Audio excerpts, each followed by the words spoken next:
नमस्कार, मैं राजेश भारद्वाज आप सभी का क्लैट प्रेप के ऑनलाइन प्लेटफॉर्म पर हार्दिक स्वागत करता हूं। Hello everyone, welcome to CLAT prep. आज है 1 मार्च 2025 और जैसा कि आपको पता है हम डेली न्यूज़ एनालिसिस करते हैं, उसका फैक्चुअल एनालिसिस करते हैं और उसके बाद 20 क्वेश्चंस की प्रैक्टिस भी करते हैं। तो चलिए उसी सीक्वेंस को कंटिन्यू करते हैं। आज कौन सा दिन है? तो आज है 1 मार्च और 2025 के 2 मंथ जा चुके हैं, ठीक है। और आप सभी को पता होगा आपका एग्जाम कब होना है, तो दिसंबर के अंदर। तो लगभग आपके पास 2 महीने कम हो चुके। तो आई होप कि आप लोग अपनी पढ़ाई, अपनी तैयारी अच्छे से कर रहे होंगे। अगर अच्छे से नहीं पढ़ना शुरू किया है तो अभी से अपनी तैयारी को, अपनी प्रिपरेशन को अच्छे से करना स्टार्ट कर दो, ठीक है। तो चलिए स्टार्ट करते हैं। आज कौन सा दिन है? तो आज है 1 मार्च। तो सबसे पहले आज कौन सा डे सेलिब्रेट होता है? तो याद रखना आज के दिन क्या सेलिब्रेट किया जाता है। तो याद रखना, देखो जितने भी ह्यूमंस हैं, समझना, ठीक है, जितने भी इंसान है धरती के ऊपर, सभी को जीने का राइट है, राइट टू लिव, ठीक है, जीने का राइट है, ठीक है। अगर मैं इसको इंडियन कॉन्स्टिट्यूशन के साथ लिंक करना चाहूँ तो ये मेरे आर्टिकल नंबर 21 में लिखा है, क्योंकि बहुत बार न्यूज़ में आता रहता है, ठीक है, ओके। और कैसे जीने का राइट है? तो विद डिग्निटी के साथ जीने का राइट है, ठीक है। सभी के पास अपनी डिग्निटी होनी चाहिए, आत्मसम्मान से जीने का राइट है। तो याद रखना 1 मार्च को, है ना, 1 मार्च को यूनाइटेड नेशन, जो कि आपका सबसे बड़ा ग्रुप है दुनिया का, यूनाइटेड नेशन, जो कि कब बना होता है? 24 अक्टूबर 1945, वर्ल्ड वॉर 2 के खत्म होने के बाद, जिसका पर्पज ये है कि तीसरा वर्ल्ड वॉर ना हो, ठीक है। तो इस यूनाइटेड नेशन के जितने मेंबर कंट्रीज हैं 193+2, जितने भी मेंबर कंट्रीज है वो सारे के सारे 1 मार्च को क्या बनाते हैं? वो बनाते हैं कि सभी डिग्निटी से जी सके, सब इंसान अपनी लाइफ को अच्छे से जी सके, यानी कि किसी के साथ कोई भी डिस्क्रिमिनेशन नहीं होना चाहिए। तो याद रखना आज के दिन को हम सेलिब्रेट करते हैं नो या 0 डिस्क्रिमिनेशन डे। तो आपसे पूछ लेगा 0 डिस्क्रिमिनेशन डे आज सेलिब्रेटेड रिसेंटली, तो कब था? तो याद रखना आज ही के दिन 1 मार्च, ठीक है। किसी के साथ किसी प्रकार का भेदभाव नहीं होना चाहिए, डिस्क्रिमिनेशन नहीं होना चाहिए। तो चलिए स्टार्ट करते हैं आज के न्यूज़ से, ओके। आज की जो हमारी पहली न्यूज आती है, 32 Indian fisherman from Tamil Nadu arrested bye Sri Lankan navy. देखो ऐसी न्यूज आती रहती है, कभी श्रीलंकन नेवी वाले हमारे फिशरमैन को उठा ले जाते हैं, कभी कोई पानी में घूमने गया होता है उसको उठा ले जाते हैं। एक इशू क्या है समझना, अगर मैं आपसे कहूँ फैक्चुअल डाटा लिखते रहना, ठीक है। मैंने कहा ये हमारा इंडिया है और इस इंडिया के जस्ट नीचे मैंने कहा ये क्या बना हुआ है? श्रीलंका। और इस श्रीलंका और इंडिया के बीच को कनेक्ट कौन कर रहा है? तो यहाँ पर क्या है? एडम्स ब्रिज, जिसको हम राम सेतु कहते हैं। इसके जस्ट यहाँ पर क्या बना हुआ है? जैसे यहाँ पर इस मैप में दे रखा है पाक स्ट्रेट, तो मैंने इसको यहाँ पर बना दिया, ठीक है। ये आपका क्या हो गया? पाक स्ट्रेट, ठीक है, पाक स्ट्रेट। और इधर कौन सा है? तो इसके इधर कौन सा हो जाएगा? अगर मैं इसको यहाँ तक मान लूँ तो यहाँ पर कौन सा है? गल्फ ऑफ मन्नार, ठीक है, गल्फ ऑफ मन्नार, ठीक है। और ये इसको कनेक्ट कर रहे हैं। तो आप लोगों ने लास्ट ईयर एक न्यूज़ पढ़ी होगी, अगर कुछ बच्चे लास्ट ईयर से कंटिन्यू द हिंदू एनालिसिस या जो भी आपका करंट अफेयर का जहाँ से भी आप प्रिपरेशन कर रहे होंगे, आपने एक न्यूज़ देखी होगी कि यहाँ पर इस पाक स्टेट के अंदर एक छोटा सा आइलैंड है जिसका नाम है कच्छतीव।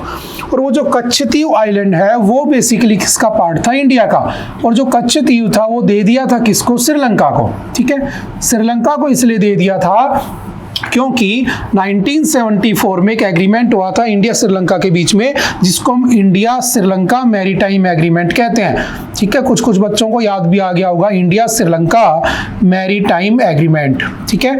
और इस एग्रीमेंट में क्या हुआ था? बेसिकली ये जो कच्छतीव आइलैंड था दैट वाज गिवन टू, किसको दे दिया गया था? श्रीलंका। और बस एक चीज थी, इस कच्छतीव आइलैंड के ऊपर एक क्या बना हुआ है? चर्च बनी हुई है। मुझे बताना क्या नाम है उस चर्च का, ठीक है। ये आपका घर का क्वेश्चन है। उस चर्च के ऊपर देखो बेसिकली पहले कौन आए थे? तो आपने पढ़ा होगा पुर्तगीज आए थे, देन डच आए थे, देन ब्रिटिश आए थे, देन फ्रेंच आए थे। और जो ये फ्रेंच वगैरह थे सारे पौंडीचेरी के अंदर अपना हेडक्वार्टर बना के बैठे थे। तो यहाँ पर पूरे के पूरे क्रिश्चियन लोग रहते थे, तो यहाँ पर एक चर्च बना के बैठ गए। तो बस इस एग्रीमेंट में कह दिया गया कि ये जो चर्च है इसके ऊपर इंडियंस भी आ सकते हैं और श्रीलंकन्स भी आ सकते हैं। हालांकि ये कच्छतीव रहेगा किसके पास, तो श्रीलंका के पास रहेगा। अगर कोई मछुआरा वहां पर मछली पकड़ने गया है, क्योंकि यहाँ पर कौन सा स्टेट है, तो याद रखना ये लास्ट तमिलनाडु है, इधर कौन सा है, केरला। तो केरला वाले तो यहाँ पहुंचते नहीं है, तमिलनाडु वाले जरूर पहुंच जाते हैं। तो तमिलनाडु के जो फिशरमैन है वो वहां पर जाकर रेस्ट भी कर सकते हैं। अगर उनके नेट गीले हो चुके मछली पकड़ने वाले तो उनको सुखा भी सकते हैं। तो ये बहुत सारे काम कर सकते हैं, लेकिन वो रहेगा श्रीलंका के पास। लेकिन श्रीलंका क्या करने लगा, हमारे फिशरमैन को उठाने लगा। ये मुद्दा लास्ट ईयर पार्लियामेंट में भी उठा था, जब इलेक्शन हो रहे थे हमारे यहाँ पर लोकसभा के, उस समय भी तमिलनाडु ने ये कह सकता हूँ कि आवाज उठाई थी कि दोबारा से कच्छतीव को किसमें मिला लिया जाए, इंडियन टेरिटरी में। आप लोगों ने इंडियन कॉन्स्टिट्यूशन आयोग पढ़ा होगा, मैंने आपको बताया भी था कि हमारे कॉन्स्टिट्यूशन का आर्टिकल 2 क्या कहता है कि कोई अपनी मर्जी से आ सकता है लेकिन जा नहीं सकता है। ठीक है, 1 क्या कहता है, India that is Bharat shall be the union of states, यानी कि एक बार जो आ गया वो नहीं जा सकता है। हालांकि हमने उसको दे दिया है, तो हम दोबारा से अगर लेना चाहते हैं तो उसके लिए कुछ ना कुछ एग्रीमेंट होंगे, जबरदस्ती हम नहीं छीन सकते। बात समझ में आ गई। वो फैक्चुअल डाटा है, बहुत पहले न्यूज में चले थे, बस मैं उसको इसलिए बताने की कोशिश कर रहा हूं क्योंकि यहां पर भी कुछ ऐसा हुआ कि हमारे कुछ फिशरमैन को कौन उठा ले गया, श्रीलंका वाले उठा ले गए। ठीक है, तो ये कुछ फैक्ट हैं जो काफी साल भर से न्यूज में चल रहे हैं। कौन सी लाइन सेपरेट करती है, तो राम सेतु, इधर पाक स्टेट है, इधर गल्फ ऑफ मन्नार है, पाक स्टेट से उनको उठा लिया गया है। कौन से स्टेट के साथ मैटर रहता है, तमिलनाडु के साथ रहता है। अच्छा, हमने श्रीलंका के साथ कब एग्रीमेंट किया था, 1974 में किया था। ठीक है, पीएम कौन थी उस समय, इंदिरा गांधी पीएम थी। ठीक है, ये सारी बातें याद रखना। ठीक है, अब बात आती है कि क्या हमारा इंडियन श्रीलंका के साथ और कुछ रिलेशन है, तो शायद मैंने आपको कई बार बताया भी है कि हमने हमारी इंडियन आर्मी ने अपना पहला आउटसाइड ऑफ इंडिया जो पहला ऑपरेशन किया था, क्या नाम था उसका, ऑपरेशन पवन। ठीक है, वो ऑपरेशन पवन भी कहां पर किया था हमने, तो वो किया था श्रीलंका में, क्योंकि वहां पर एक मिलिटेंट ग्रुप बना हुआ था जिसका नाम था लिट्टे ग्रुप। ठीक है, उस ग्रुप के लोगों ने श्रीलंका को परेशान कर रखा था, इस वजह से उन्होंने भारत से हेल्प मांगी। तो भारत की आर्मी जाती है और लिट्टे ग्रुप के लोगों को लिटा दिया जाता है, मतलब मार दिया जाता है। उसके बाद वो दुखी हो जाते हैं, और उसी लिट्टे ग्रुप के बहुत से लोग कौन थे, तमिल बोलने वाले थे। तो जब एक बार राजीव गांधी वहां पर जाते प्रमोशन करने के लिए, प्रचार प्रसार करने के लिए, रैली करने के लिए, तो उनको क्या कर दिया जाता है, बम से उड़ा दिया जाता है। वो कहानी शायद मैं पढ़ा चुका हूं पहले। ठीक है, तो सिंपल सा याद रखना। समझ में आ रही बात? ओके, कहां पर पाक स्टेट, तो it is strait between Tamil Nadu and state of the India and the Jaffna district of the northern province of the island nation of Sri Lanka. It connects bay of Bengal in the north east with Palk bay in the south west. इसमें कुछ नदियां भी जाती हैं, जैसे कि वैगाही river इसमें flow करती है, जो कि तमिलनाडु से पास होती है। ठीक है, तो जस्ट एक ज्योग्राफिकल पॉइंट ऑफ व्यू से इसको याद रखना, हमारे आसपास क्या क्या हो रहा है। चलिए चलते हैं नेक्स्ट, और ये सब अरेस्ट होते रहते हैं। PM Modi S Jaishankar to attend Assam's largest Jumoir event all about the tribal dance। देखो हुआ क्या कि रिसेंटली आसाम के अंदर एक ट्राइब है। ठीक है, कौन सा ट्राइब है, तो उसका नाम याद रखना, Adivasi tea tribes of the Assam. इनके एक डांस है, उस डांस के अंदर झूमर डांस, ठीक है, जिसको 8000 लोगों ने परफॉर्म किया। और उस डांस को देखा किसने, तो उस डांस को देखने वाले प्रधानमंत्री मोदी जी और एस जयशंकर थे, इस वजह से न्यूज में आ गया। तो आपसे वन लाइनर में मे भी कभी ना कभी आगे चल के पूछ ले कि झूमर डांस जो था वो कहाँ हुआ था, जिसको प्राइम मिनिस्टर नरेंद्र मोदी जी ने भी अटेंड किया था। तो कौन सा था झूमर, कहाँ का था, आसाम का था। तो सिंपल वन लाइनर में याद रखना, ज्यादा दिमाग लगाने की जरूरत नहीं है। हाँ, आपको SC ST इनके बारे में पूरा पता होना चाहिए। जब कोई न्यूज आएगी तो मैं एक बार दोबारा से उसको डिस्कस कर लूंगा। ठीक है, मैं फिर से रिपीट कर देता हूं, मैंने कई बार ये चीज बोली है और हर बार ये एग्जाम में देखने को मिलता है।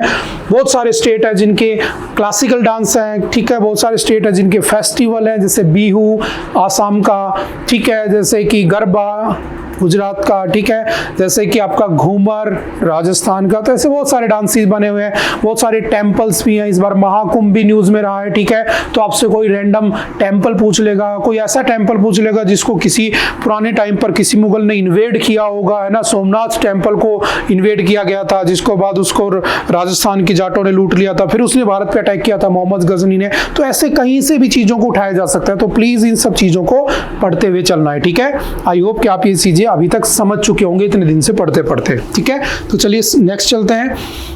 इसरो's Aditya L1 mission unlock solar flare secrets with the new image. देखो हमने मून के ऊपर कई बार जा चुके हैं, 3 बार जा चुके हैं, ठीक है। चंद्रयान फर्स्ट 2008-9, चंद्रयान 2, ठीक है, चंद्रयान 3। चंद्रयान 3 हमारा सक्सेसफुल था। India was the first country जिसने क्या किया था, सॉफ्ट लैंडिंग की थी। कहाँ पर, साउदर्न पार्ट के ऊपर, ठीक है। जहां पर हम उतरे थे हमने उस जगह को नाम दे दिया था कौन सा, शिव शक्ति पॉइंट। जहां पर चंद्रयान 2 का मलबा गिरा था ना, हमने उसको नाम क्या दे दिया था, तो उसको नाम दे दिया था हमने तिरंगा पॉइंट। तो ये सारी चीजें आई होप आप जानते होंगे, ठीक है। और ये जितने भी मिशन है करता कौन है, तो इसरो करता है, अमेरिका की तरफ से नासा, वहां पर भी कुछ प्राइवेट है, स्पेस एक्स, ब्लू ओरिजिन, ऐसे हमारे यहाँ भी स्काई रूट एंड ये सब प्राइवेट भी बने हुए हैं। तो ये ऑल इन्फॉर्मेशन आई होप कि आप लोग अब तक समझ चुके होंगे अगर आप कंटिन्यू बने हुए हैं। मैं आ जाता हूं सीधा किसके ऊपर, आदित्य L1। देखो है क्या, शायद ये कल परसों में न्यूज में था, मैंने आपको समझाया था जब नासा का एक मिशन जा रहा था, पंच मिशन, आई होप कि आपको याद होगा। मैंने कहा कि मान लो ये हमारा क्या है, सन, ठीक है। और जो सन है बेसिकली मैंने इसको क्या, ये पूरा गोल बन गया।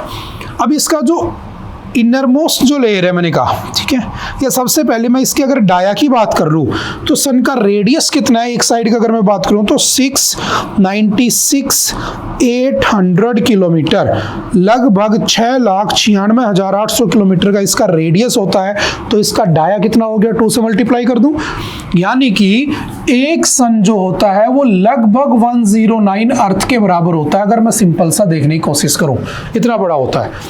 अब आप चंद्रयान पे चंद्रमा पर जा चुके हो, तुम्हें पता है कि चंद्रमा के ऊपर क्रेटर्स बने होते हैं, एस्टेरॉइड के टकराने से बनते हैं। आप ये भी जानते हो कि वहां पर कोई सिस्मिक एक्टिविटी नहीं हो सकती क्योंकि उसके अंदर इंटरनल लेयर्स नहीं पाई जाती। हालांकि हमारा जो चंद्रयान 3 था उसने बताया कि वहां हुई है सिस्मिक एक्टिविटी।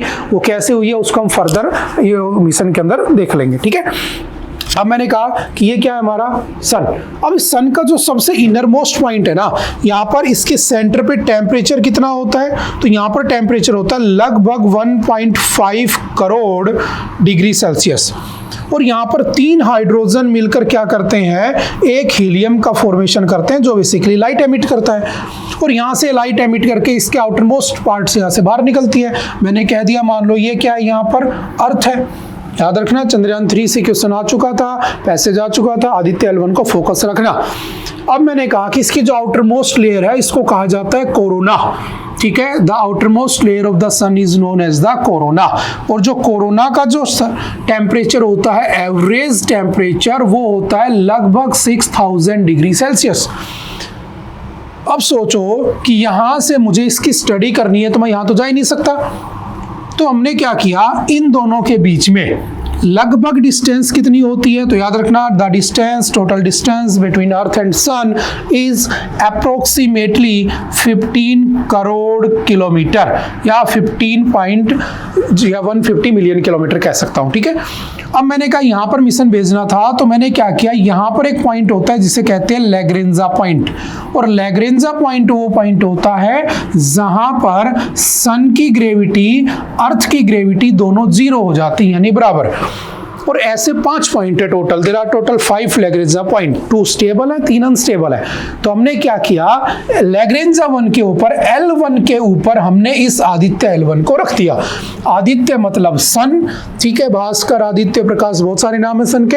और L1 मतलब लैग्रेंजा 1, जहां पर सन की, अर्थ की ग्रेविटी 0 है। हमने यहां पर आदित्य L1 को रखा। और ये लगभग कितना दूर है अर्थ से, तो याद रखना ये लगभग 15 लाख किलोमीटर दूर है। ये सारे फैक्चुअल डाटा याद रखना। अब हमने, अच्छा मुझे बताना ये कौन से लॉन्चिंग व्हीकल से भेजा गया था, ये आपका घर का क्वेश्चन है, मैं बता चुका हूं कई बार, ठीक है। अब क्या हुआ, हमने यहां पर रख दिया, इसका काम था to study the outermost layer of the sun, that is corona. और कल ही मैंने आपको बताया था पंच मिशन में क्या था, इस कोरोना के बाहर देखो, यहां से जब फ्लेयर्स निकलती हैं, सोलर फ्लेयर्स निकलती हैं, है ना, तो बहुत बार ये बाहर निकल जाते हैं, कई बार ये सोलर फ्लेयर्स यहां तक निकलती हैं, वापस खींच ली जाती है और वापस ये यहां जाकर चिपक जाती हैं। तो जब ये यहां से बाहर निकल जाती हैं तो इसका एवरेज टेम्परेचर हो जाता है लगभग 4000 डिग्री सेल्सियस, जबकि इसके सरफेस का टेम्परेचर होता है 6000 डिग्री सेल्सियस। तो लगभग 2000 डिग्री का क्या आ गया, गैप आ गया। तो ये क्या ठंडा, ये कौन सा गर्म, तो इसको हम कहते हैं कूलर पैच या कूलिंग पैच कह देते हैं, या इसी को कहा जाता है, याद रखना, सन स्पॉट। ठीक है, और ये जो सन स्पॉट का साइकिल होता है ये लगभग 11 साल का साइकिल होता है। ठीक है, लगभग अप्रोक्सीमेटली 11-12 साल का साइकिल चलता है। बात समझ में आ रही है? तो इसको हम क्या कहते हैं, कूलिंग पैच भी कहते हैं, क्योंकि और तुमने कई बार देखा होगा सन के ऊपर भी धब्बे नजर आते हैं। चांद पर धब्बे का मतलब होता है खड्डा बना हुआ है, क्रेटर बना हुआ है, लेकिन यहाँ पर धब्बे का मतलब इस वजह से बना होता है। ठीक है, तो इसी की स्टडी करने के लिए हमने क्या भेजा, आदित्य L1, और उस आदित्य L1 ने ये जो सोलर फ्लेयर यहाँ से निकलती हैं, इस वाले रीजन को क्या कहते हैं, हेलियोस्फीयर। ये मैंने कल आपको बताया भी था। ठीक है, और हेलियोस्फीयर इसको कहते हैं, and the complete study of the sun is known as the heliophysics. As you all know, the complete study of the moon is known as the selenography. ये फैक्ट भी याद रखने हैं आपको। बात समझ में आ रही है? तो हमने उसको यहाँ भेजा, इसने अब क्या किया, एक इमेज हमें दी है जिस वजह से ये न्यूज में आ गया, और इस इमेज के नाम क्या दिया गया है, Aditya L1 has captured the first ever image of a solar flare kernel. ठीक है, तो आपसे पूछेगा what do you mean by the kernel, तो कैरनेल बेसिकली क्या है, उस सोलर फ्लेयर को नाम दिया गया है जिसकी फोटो आदित्य L1 ने हमें लेकर भेजी है। समझ में आ गए? बस मुझे ये बताना किस दिन ये मिशन लॉन्च हुआ था, किस दिन ये पहुंचा था, और कौन से लॉन्चिंग व्हीकल से इसको छोड़ा गया था। आपके 3 क्वेश्चन है। अगर आप लोगों ने बहुत अच्छे से इसरो की क्लास को अटेंड किया होगा तो आई होप कि ये सब वहां डिस्कस किया जा चुका होगा। ठीक है, देखते हैं कौन कौन आंसर करता है। ठीक है, चले next. Okay, tribal outfits protest in capital for separate religion column in the census. देखो आप फिर सेंसस आ गया, 2-4 वर्ड है यहाँ पर समझना। सेंसस आपसे पूछेगा सेंसस क्या होता है, तो काउंटिंग, पॉपुलेशन काउंटिंग को ही कहते हैं। सबसे पहली बार कब हुआ था, 1872। उस समय भारत के वाइसराय कौन थे, तो वाइसराय ऑफ इंडिया कौन थे, लॉर्ड मायो। ठीक है, लॉर्ड मायो। वो कैसा था, तो अनऑफिशियल सेंसस था, याद रखना, हम उसको अनऑफिशियल मानते हैं। अगर पूछे पहला ऑफिशियल कब हुआ, 1881 में, उस समय कौन थे, तो याद रखना लॉर्ड रिपन। इनके समय पर पहला क्या हुआ था, ऑफिशियल सेंसस। उसके बाद से हर 10 साल के बाद क्या होता है, सेंसस होता है। लास्ट कब हुआ, 2011 में लास्ट सेंसस हुआ।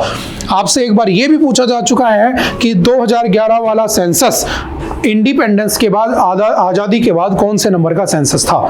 तो अब चलो देखते हैं कौन कौन बताता है, क्वेश्चन मार्क। ठीक है, कि 2011 का जो सेंसस था वो आफ्टर इंडिपेंडेंस कौन से नंबर का था। ठीक है, अब क्या हुआ, 2011 में लास्ट हुआ था, जिसमें आपने पढ़ा होगा लगभग 121 करोड़ हमारी पॉपुलेशन थी, वो सब डाटा निकल के आया। लेकिन उस समय जो रिलीजियस कॉलम था, है ना, हिंदू, मुस्लिम, सिख या क्या हो तुम, क्रिश्चियन हो, जो भी है, तो इस कॉलम में जो आपके ट्राइब्स हैं, ट्राइब्स, ठीक है, ट्राइब्स मैंने आपको बताया था, एक होता है शेड्यूल्ड कास्ट, एक होता है शेड्यूल्ड ट्राइब। और आपको ये भी पता होगा शेड्यूल्ड कास्ट को जो है 15% रिजर्वेशन मिलता है, शेड्यूल्ड ट्राइब को 7.5% रिजर्वेशन मिलता है। ये जो शेड्यूल्ड ट्राइब के लोग थे, लगभग कितने शेड्यूल्ड ट्राइब है हमारे पास, तो याद रखना लगभग 705 शेड्यूल्ड ट्राइब थे, एसटी थे। कब, 2011 के अकॉर्डिंग। अब ये बढ़ चुके हैं। ठीक है, इन एसटी ने, इन शेड्यूल्ड ट्राइब के लोगों ने कहा कि हमें क्या चाहिए, एक अलग से रिलीजियस कॉलम चाहिए। हम जो हमारा रिलीजन फॉलो करते हैं, हम जो हमारे लोकल देवी देवताओं को फॉलो करते हैं, लोकल जो रिलीजन बना रखा है, उसकी अलग से कॉलम होनी चाहिए। बट इनकी बात नहीं सुनी गई। अब 2021 का सेंसस होना था, जो किसी कारणवश डिले था, मैं कल समझा चुका हूं। रैलियां हो गई, सब कुछ हो गया, वोट हो गया, इलेक्शन हो गए, लेकिन क्या नहीं हुआ, सेंसस नहीं हुआ। तो अब ये लोग चाहते हैं कि हमारा भी रिलीजियस कॉलम अलग से बना के रखा जाए। तो कल इन्होंने जंतर मंतर के ऊपर प्रोटेस्ट किया भयंकर तरीके से। हालांकि सरकार इनकी एक भी नहीं सुनने वाली, ये आप भी जानते हैं, हम भी जानते हैं। ठीक है, लेकिन हाँ, SC ST के बारे में थोड़ा सा याद रखना। अगर आप इसके बारे में बहुत अच्छे से जानना चाहते हो तो मैं आपको रिकमेंड कर देता हूं कि आप YouTube चैनल पर जाना, क्लैट प्रेप के, उसके ऊपर 2 वीडियो डली हुई है, आपको जो मन करे वो देख लेना। एक वीडियो उसके अंदर मैंने डाली हुई है जिसके अंदर हमने डिस्कस किया किसके बारे में, कि जो आपके जो भील जो ट्राइब है, उस भील ट्राइब ने डिमांड की थी हमें भील प्रदेश प्रदेश दे दो।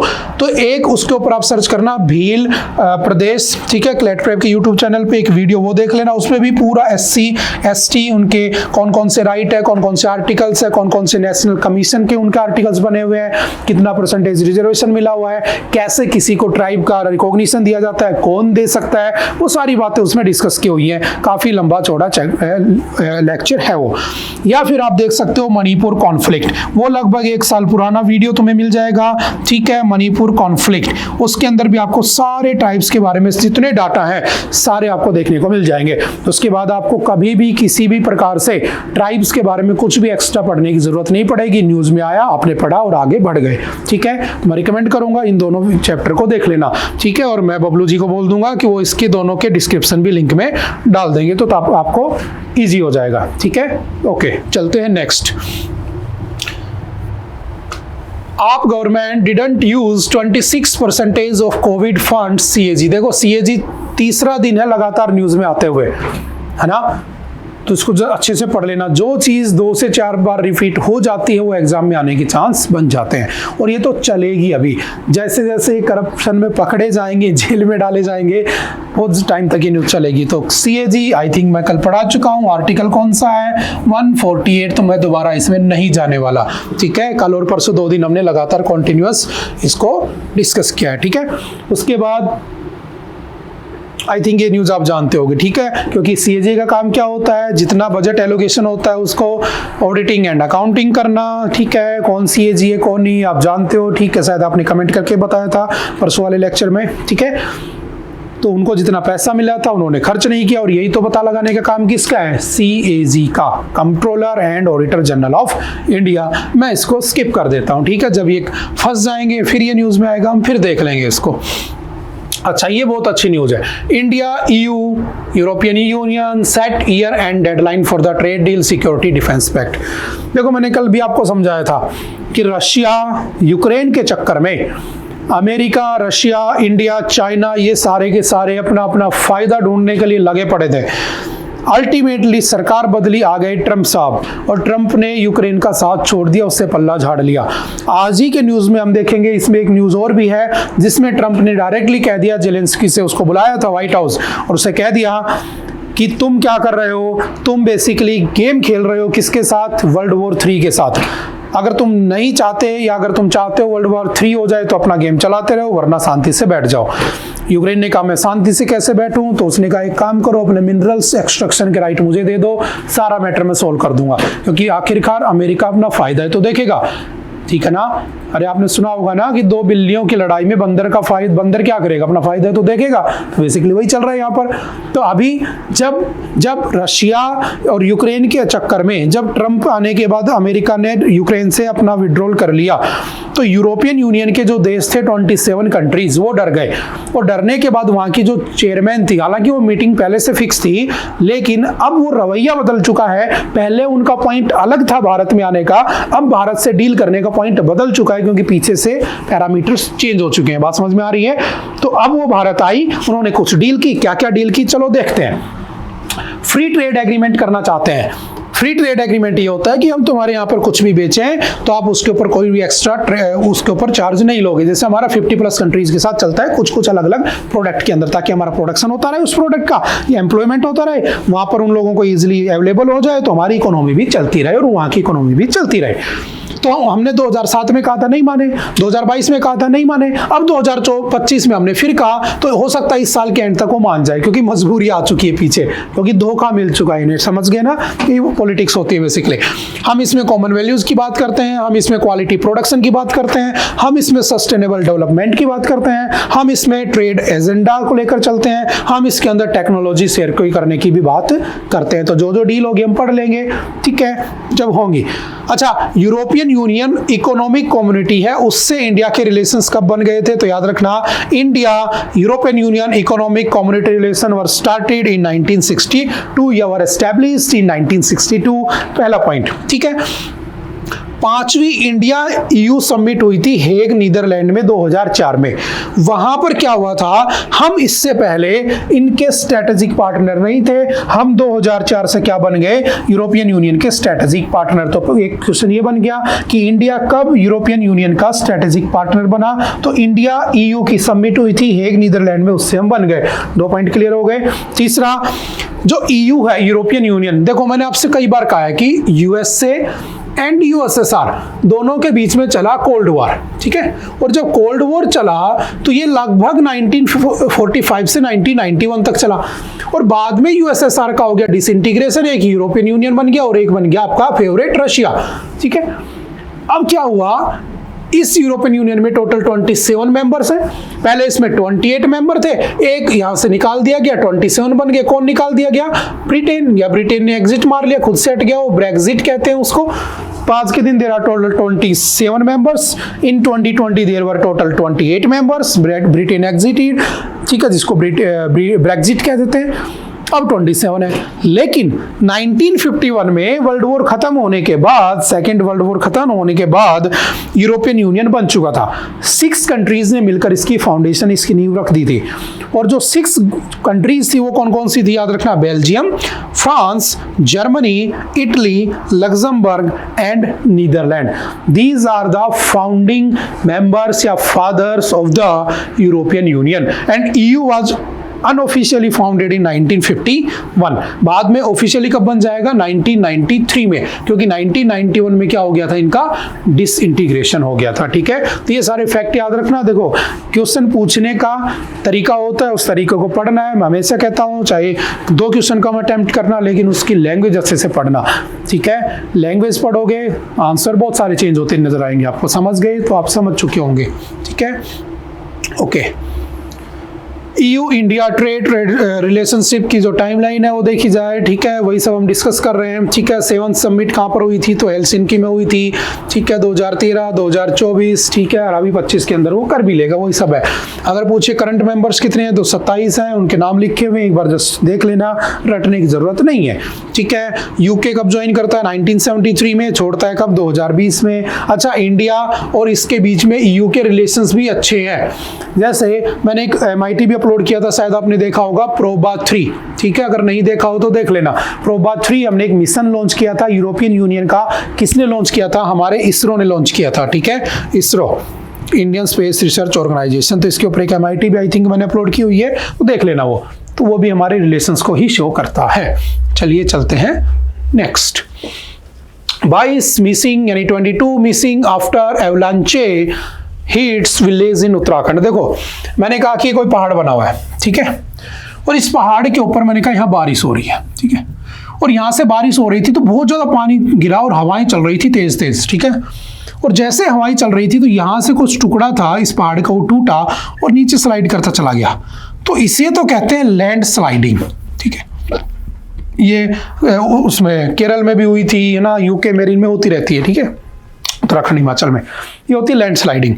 अब मैंने कहा कि कोई हिमालय वाला रीजन है, ठीक है, और हिमालय में आपको पता है कि हिमालय की एवरेज हाइट 6000 मीटर है, और ऊपर की तरफ जाते हो तो एवरेज 4500 मीटर के आसपास जाने पर क्या होता है, आइस यानी कि स्नो, बर्फ गिरना शुरू हो जाती है, तो यहाँ पर मैक्सिमम बर्फ होती है। अब सोचो यहाँ पर क्या हुआ, ये बर्फ नीचे गिरी और फिसलती फिसलती नीचे की तरफ आ गई। तो अगर कोई आइस, ठीक है, या फिर कोई, मैं कह सकता हूं कि जो बर्फ है वो नीचे की तरफ गिर रही है, जैसे वहां लैंड स्लाइडिंग हो रही थी, तो उसे क्या कह देते हैं, एवलांचे कह देते हैं। और अगर नॉर्मल हो रहा है तो उसे क्या कह देते हैं, लैंडस्लाइडिंग कह देते हैं। तो अभी कहां पर हुआ, तो सिंपल याद रखना कहां पर, उत्तराखंड में। देखो ये न्यूज लाने का पर्पज जस्ट इतना सा है कि काफी होते रहते हैं बारिश के सीजन में, आपने देखा होगा ना, केरल के अंदर कितना नुकसान हुआ था, 3 के 3 गांव बह गए थे पूरे के पूरे, ठीक है। तो आपसे यहाँ से रैंडमली क्वेश्चन उठा लिए जाते हैं, बताओ डिजास्टर मैनेजमेंट, जो हमारा डिजास्टर मैनेजमेंट डिपार्टमेंट है वो कब बना था। जैसे यहाँ पर बात हो रही है कि इसकी BRO, बॉर्डर रोड ऑर्गेनाइजेशन, कब बना था, तो Border Road Organisation was established on the 7th of May 1960, ठीक है। आपने पढ़ा होगा कि हमारे यहाँ पर जो फंड होता है, जो पैसा होता है, वो 2 जगह से डिवाइडेड होता है, एक होता है कंसोलिडेटेड फंड ऑफ इंडिया, एक होता है कॉन्टिजेंसी फंड ऑफ इंडिया। तो जो कंसोलिडेटेड फंड ऑफ इंडिया होता है उसमें से जो पैसा यूज होता है, आर्टिकल 266 में जो लिखा हुआ है, काफी बार हमने डिस्कस किया है, उसको उस पैसे का यूज होता है with the permission of the parliament. लेकिन मान लो कभी ऐसा कोई नेचुरल डिजास्टर आ गया और पार्लियामेंट नहीं बैठी है, तो पैसा तो यूज करना पड़ेगा ना। तो कौन सा पैसा यूज होता है? कॉन्टीजेंसी फंड ऑफ इंडिया, जो कि आर्टिकल 267 में लिखा है। बात समझ में आ रही है? तो ये 2-4 बातें भी एटलीस्ट याद रखना, ठीक है। देखो जैसे कि अगर डिफरेंस की बात करें तो यहाँ पर देखो लैंडस्लाइड क्या होती है। Landslide is a form of mass wasting that includes the movement of a large area of land under the force of gravity. Avalanche क्या होता है? An avalanche is a type of landslide that occurs in the snowy regions, जो कि अभी मैंने discuss किया। Made of soil, rocks and mud, it is made of the snow and the air, happens on the land with the steep slopes. और ये कहां पर होता है? Happens in the snowy regions where snow packs are weakly held by the snow layers. तो वही just discuss किया है। चलते next, the necessity of the mainstreaming wetlands conservation.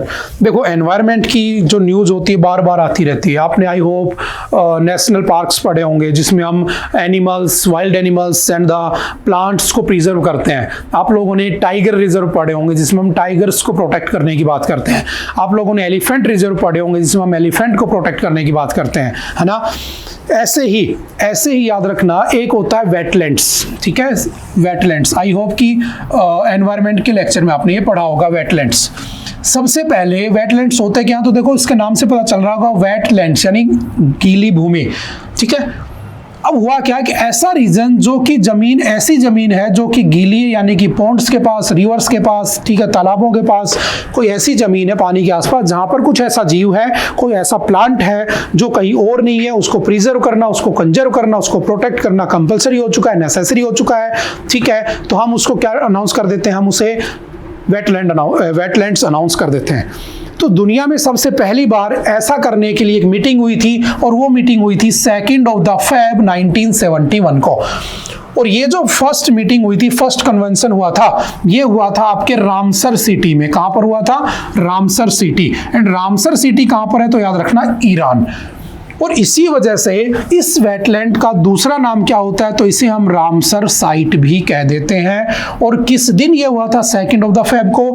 इसीलिए 2 Feb is celebrated as the World Wetlands Day. क्या celebrate किया जाता है इस दिन? वर्ल्ड वेटलैंड्स डे सेलिब्रेट किया जाता है। दुनिया में सबसे ज्यादा कहां पर है? तो याद रखना, यूके में 175 है, देन मैक्सिमम में 142 है। भारत में कितने हैं? तो in India there are total 89 wetland sites, या total 89 Ramsar sites in India. 4 अभी रिसेंटली बनी है, पहले 85 थी, है ना। तो इसी साल की जो जुड़ी है वो याद करनी, सब रट्टे नहीं मारने हैं वरना याद भी नहीं होंगी चीजें, ठीक है। सिंपल सा याद रखना। इस बार की थीम क्या थी? Protecting wetlands for our common future is the theme of this year's wetlands day, ठीक है। सिंपल सा याद रखना। इंडिया कब ज्वाइन करता है? तो इंडिया ज्वाइंड इन 1982, ठीक है। भारत 1982 में इसको ज्वाइन करता है। अब न्यूज पे आ जाते हैं। अब इसकी इंपॉर्टेंस आप समझ चुके हो, कब बना था कब नहीं बना था, पूरा उसका डाटा आप समझ चुके हो। अभी क्या हुआ, जो मेघालय है, मेघालय हाई कोर्ट ने अपने आप से एक PIL यानी कि पेटिशन उसके अंदर लगाई, और उसके अंदर किसको प्रिजर्व करने की बात कही? तो हमने किसको? वेटलैंड्स को, क्योंकि ये हमारी एनवायरनमेंट के लिए बहुत ज्यादा क्या है? इंपॉर्टेंट है, ठीक है। तो सिंपल सा याद रखना, इसको पढ़ लेना, बहुत अच्छा आर्टिकल इसने लिखा हुआ है, ठीक है। Wetlands one of the most biologically productive ecosystems, provides multiple benefits. Globally wetlands cover an area of 12.1 million square kilometre और around 6% of the earth surface, providing 40.6% of the global ecosystem services. अभी कौन कौन से जुड़े हैं? तो याद रखना, ये 4 अभी रिसेंटली जुड़े, इनके नाम याद रखना, ठीक है। सब नहीं रटने हैं, मैं बार बार कहता हूं, याद भी नहीं होंगे। चलते हैं next. Core sector output growth slowed to 4.6% in the January. देखो अगर मैं भारत की इकोनॉमी की बात करता हूं, ठीक है, भारत के पास जितना भी पैसा है, या GDP की बात करता हूं, है ना, ग्रॉस डोमेस्टिक प्रोडक्ट, तो प्रोडक्शन प्लस सर्विसेज, उसी को तो GDP कह देते हैं ना, कि जितना एक साल के अंदर एक पर्टिकुलर रीजन के अंदर जो पैसा कमाया जाता है, किससे? प्रोडक्शन से, ठीक है, और सर्विसेज से, उसे हम क्या कहते हैं? GDP। तो हमारे यहाँ पर प्रोडक्शन में सबसे ज्यादा जो कोर इंडस्ट्रीज है, यानी कि जो बेस है ना, सबसे मेन इंडस्ट्रीज है, वो 8 इंडस्ट्रीज है, याद रखना। और मैं बार बार कहता हूं, इनके नाम आप जरूर याद रखना, कौन कौन सी। तो देखो सिंपल सा, द करंट वेटेज में देखो कौन कौन सी है? Petroleum refinery products, electricity, steel, coal, crude oil, natural gas, cement and fertilisers.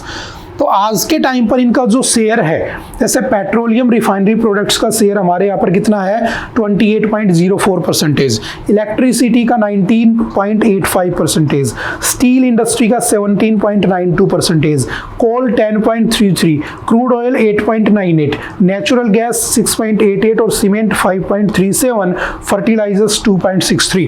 अब आप कहोगे सर इतना थोड़ी ना याद होता है, तो सबसे मैक्सिमम और मिनिमम करके छोड़ दो, क्योंकि पूछेगा तो इतना ही पूछेगा, उसको पता है कि ये चीज याद नहीं होती है। बात समझ में आ रही है? तो सिंपल याद रखना, सबसे ज्यादा शेयर किसका है, तो रिफाइनरी प्रोडक्ट्स का 28.04%, सबसे लेस किसका है, फर्टिलाइजर्स का 2.63%। ठीक है, ये कुछ बेसिक पॉइंट जरूर याद रखना। ये रिपोर्ट कौन पब्लिश करता है कि इसमें कितना शेयर कम हुआ है, कितना ज्यादा हुआ है, तो याद रखना बाय सेंट्रल स्टैटिस्टिकल ऑर्गेनाइजेशन। और आप मुझे बताओगे कि ये कब एस्टेब्लिश हुआ था, when was the Central Statistical Organisation was establish. ठीक है, आप ये कमेंट करके बताओगे। ठीक है, इसका बेस ईयर कौन सा माना जाता है, 2011 एंड 12। मिनिस्ट्री कौन सी है वो भी आप मुझे कमेंट करके बताओगे। चलो एक साथ लिख देना, ministry and the formation of the year. ठीक है, आई थिंक आप समझ चुके होंगे। इस बार जो कोर सेक्टर था उसके आउटपुट 4.6% पे है। ठीक है, तो बस ये 4-5 पॉइंट याद रखना, हो गया। काफी बार आ जाता है एग्जाम में। The steps that will shape India's AI ambition, फिर से AI आ गया है ना, पिछले 2 साल से AI चल रहा है। फिर वही बातें, आर्टिफिशियल इंटेलिजेंस। ठीक है, मैंने कहा कि आप सभी क्या हो, नेचुरली इंटेलिजेंट हो। मैंने कहा कि राम खड़े हो जाओ और पीछे जाकर बटन को यानी कि स्विच को ऑन कर दो। राम उठा, राम ने ऑन कर दिया। मैंने राम से नहीं कहा, मैंने एक रोबोट से कहा कि उठो और उसको स्विच ऑफ कर दो, ऑन कर दो, उसने कर दिया। तो यू आर नेचुरली इंटेलिजेंट, और वो क्या है, उसको मैंने बनाया है। तो आर्टिफिशियल इंटेलिजेंस बेसिकली क्या है, ये सबसे पहले कब आया था, 1956 में। ठीक है, इसको लाने वाला कौन था, तो आप सभी को नाम अब तक याद हो चुका होगा, जॉन मैकार्थे। ठीक है, and John McCarthy is considered या is known as the father of AI. इसी को हम फादर ऑफ आर्टिफिशियल इंटेलिजेंस भी कहते हैं। फिर 2022 में एक पर्सन आता है 2022 में, जिसका नाम है सैम ऑल्टमैन। और सैम ऑल्टमैन क्या करता है, चैट जीपीटी बना देता है। चैट मतलब चैटिंग करना, जैसे तुम सब करते हो, है ना। और जीपीटी का मतलब जनरेटिव प्री ट्रेन्ड ट्रांसफॉर्मर, यानी कि एक ऐसा ट्रांसफॉर्मर है जो पहले से प्री ट्रेन्ड है, आप उससे जो पूछोगे वो तुरंत आंसर दे देगा। फिर क्या हुआ, इसके बाद इसका वर्जन आ गया कौन सा, चैट जीपीटी 4, जो कि आजकल चल रहा है, 4.5 भी आने वाला होगा। ठीक है, इसके अंदर क्या था कि आप सिर्फ इनपुट देते थे टेक्स्ट, तो आउटपुट भी मिलता था टेक्स्ट, तो कोई दिक्कत ही नहीं थी। इसमें ये हो गया कि आप टेक्स्ट दो, वॉइस दो, ठीक है, वीडियो दो, वो मिल जाएगा। आपने इसके इतने मिसयूज देखे होंगे। ठीक है, आपने इतने सारे इंसिडेंट हमारे सोसाइटी में होते रहते हैं, तो इसके एडवांटेजेस भी हैं, डिसएडवांटेजेस भी हैं। तो ये आर्टिकल यही कहता है, the steps that will shape India's AI ambition. अब इंडिया में एआई का मतलब ये है कि हम ग्रोथ की तरफ जाएं, ना कि इसकी तरफ जाएं कि हम किसी फेमस नेता के द्वारा उससे भोजपुरी का गाना बजा दें, ना। ऐसा नहीं होना चाहिए। मोदी जी गाना गाते रहते हैं ना, एआई का कमाल है, तो वो ना करके हम उसको आगे ले जाएं। तो बस वही सब डिस्कस किया हुआ है। बेस पॉइंट याद रखना, ये सारे मुद्दे जस्ट एक बार पढ़ना, आपको अच्छा भी लगेगा। ठीक है, और भी बहुत सारे हैं, जैसे कि हमने टेलीमानस बनाया कि भाई कोई स्ट्रेस में रहता है बंदा, है ना। बहुत से आर्मड फोर्सेस के बंदे स्ट्रेस में आकर सुसाइड कर लेते हैं ना, बहुत से जो यंग लोग जाते हैं, तो उनको ऐसा ना करें। तो हमारी डिफेंस मिनिस्ट्री ने हमारी सरकारों के साथ मिलकर क्या किया, टेलीमानस बना दिया। ठीक है, ऐसे ही ड्रोन्स के अंदर एआई का यूज कर रहे हैं ना, हमने रोबोटिक म्यूल्स बना दिए, जो हमारे जो ऐसे इलाके जहाँ पर फौजी नहीं पहुंच सकते, वहाँ पर क्या करेंगे, निगरानी करेंगे। ठीक है, ऐसे बहुत सारे यूज हैं इसके, किसके, आर्टिफिशियल इंटेलिजेंस के। ठीक है, तो उसको भी साथ साथ पढ़ते रहना, कुछ ना कुछ नया होता रहता है, हम उसको डिस्कस करते रहेंगे। ठीक है, जैसे फसल खराब हो जाती है तो हम क्या करते हैं, तो हमने एक, मुझे बताना कौन सा एआई टूल बनाया था जिससे हम क्या कर सकते हैं, फसल यानी कि कोई फसल है, मान लो गेहूं की, उसकी फोटो ली, उसके अंदर डाला उस ऐप में, वो बता देगा इसमें कौन सी बीमारी है, कितना इसमें फर्टिलाइजर्स डलेगा, कितना नहीं डलेगा, ताकि अच्छा से प्रोडक्शन किया जा सके। तो देखो कितनी अच्छी चीज़ है ना, हम प्रोडक्शन को बढ़ा सकते हैं। वरना किसान क्या करते हैं, कोई ज़्यादा कोई कम उसमें फर्टिलाइजर्स डाल देते हैं तो फसलें खराब हो जाती हैं। तो इसके बेनिफिट भी हैं, इसके नुकसान भी है। ठीक है, हम धीरे धीरे उनको डिस्कस करते रहेंगे। ठीक है, नेक्स्ट है, you are gambling with the world war 3, Trump tells Zelensky at the Oval Office. देखो ट्रम्प ने इसको यहाँ बुलाया, ये भाई सिंपल कपड़े पहन के आ गया, ये कोट पैंट नहीं पहन के आया, तो इसका मजाक उड़ाया इन्होंने। ठीक है, आप इसकी पूरी वीडियो देखना, ठीक है। ये इसको धमका रहा है बेसिकली, है ना। ये एक प्रेसिडेंट है ना, ये भी प्रेसिडेंट है, ये अमेरिका का है, ये यूक्रेन का है। ये बेचारा फंस चुका है, मैंने कल अच्छे से समझा दिया था आपको, ये फंस चुका है। ये इससे कह रहा है कि देखो तुम क्या कर रहे हो, तुम गैम्बलिंग कर रहे हो किसके साथ, वर्ल्ड वॉर 3 के साथ। ये कहता है कि मैं क्या करूं, मैं फंस चुका हूं। तो ये बोल रहा है कि तुम जितना पैसा लिए थे वो मुझे वापस दे दो। ये कह रहा पैसा तो है नहीं, तो इसने कहा कि डील कर लो। कौन सी डील? तुम्हारे पास जितने भी मिनरल्स हैं, रेयर मिनरल्स, उनका एक्सट्रैक्शन मुझे दे दो, otherwise America is out of the deal. ठीक है, तो ये वही न्यूज़ है जो कल हमने अच्छे से डिस्कस की थी। अभी कुछ दिन और चलेगा, देखते हैं इसमें क्या होता है क्या नहीं होता है। You are either going to make a deal or we are out, a furious Trump told mister Zelensky as a meeting that was meant to ease tensions over the sudden US outreach to Russia ended up inflaming them. You are gambling with the lives of millions of the people. You are gambling with World War III, and what you are doing is very disrespectful to this country, Mr. Trump added.